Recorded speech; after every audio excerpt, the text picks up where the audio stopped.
Welcome back to my YouTube channel. This is ako Marilyn Vlogs. Intro. So,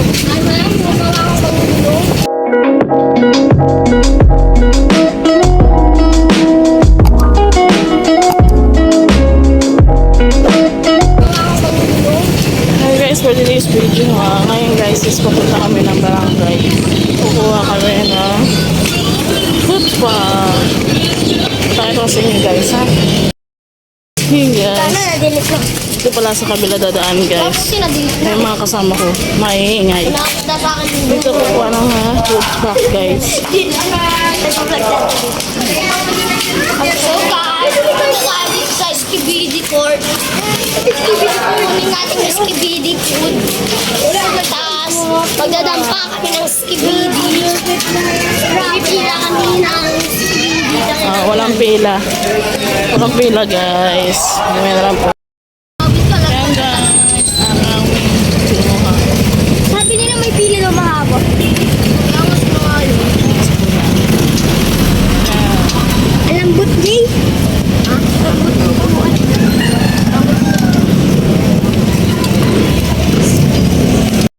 Hi guys! Nandito na kami sa Rai. Ito si Jeron. Jeron. Ayan ang binamili na kinuha namin guys. Uy, mama, ano? Huwag pa kailangan yan. Ito nga ako namin. Manahimik ka. Dadaling sa probinsya yan. Yan guys, nilagay ko na po ang sibuyas and then bawang. Sunod ko guys yung gulay. Yung ibubuhos ko na po yung lahat ng gulay. Bago yan guys, lalagyan ko muna siya ng asin saka bechin. Kahit konti lang siya guys. Yan. Tapos lalagyan ko na siya ng asin. Para pag lalasahan ko na lang siya. Yan. At least may na siya guys, may halo na kagad siyang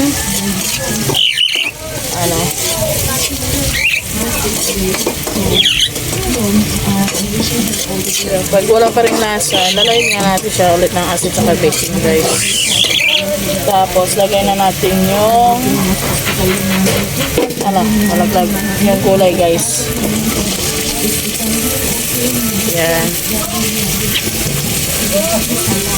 Ang ulam namin is pakbet ba tawag dito guys. Haluin ko na siya. Wait lang guys, kunin ko na itong isang kutsarang malaki para mahalo natin siya. Yan.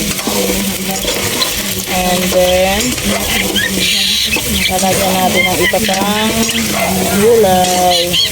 Alam nyo guys, first time ko magluto nito guys, sa totoo lang guys. First time ko talaga magluto nito guys. Yan. Halo-haloyin natin para maluto siya guys. And then maglalagay pa ako guys ng marami ito guys para ako magluluto ng maraming gulay. Parang magtitinda na ako guys sa style nito guys. Magtitinda na ako nito guys. Teka lang guys papalitan ko ng lagyan pangluto kasi masyado siyang marami. Kaya try natin muna mamaya na lang ng ikalitan kung mahalo siya. Hindi siya mahalo. Mamaya na guys wait lang. Ayan guys, nalipat ko na siya. Nalipat ko na para mahalo ko siya ng mabuti guys. Mahalo-halo ng mabuti. Yan. And lakasan natin yung apoy para madaling maluto. Ayan. And then tatakpan ko na siya. Para maluto na siya kaagad guys. Pero lalagyan ko na siya ng kunting tubig.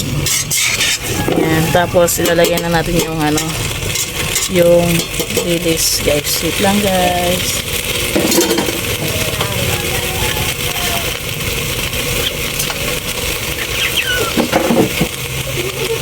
So guys, lalagyan ko na siya ng tubig.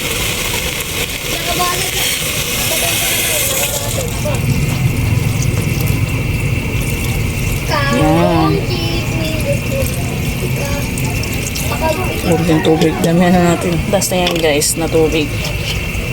And then, haluin natin ulit. Pagkahalo niyan guys,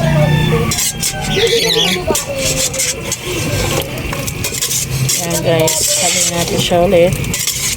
And then, para maano yung ano niya guys, yung ulam niya. Para kung mag ano, yung tawag dito guys, para kung magtitinda na ito guys. And then, lagyan na natin siya kagad ng bechin. Tapos, asin.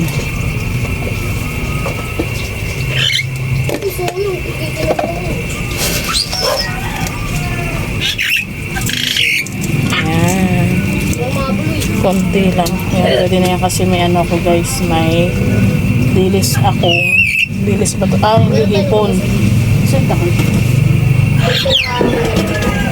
May hipon pala ako guys na ilalagay dito sa pinakbit ko ito guys sa hipon. Yan. Haluin natin ulit and then yan, tayo natin siya kumulo guys. Para kumain pa yung ano. Haluin natin hanggang sa lumambot siya guys yung ano, ingredients do sa loob. Yan. Yan. Takpan natin siya guys. Like ko pa yung magtitinda. Daming ulam. Takpan natin siya. Then mamaya na lang po guys.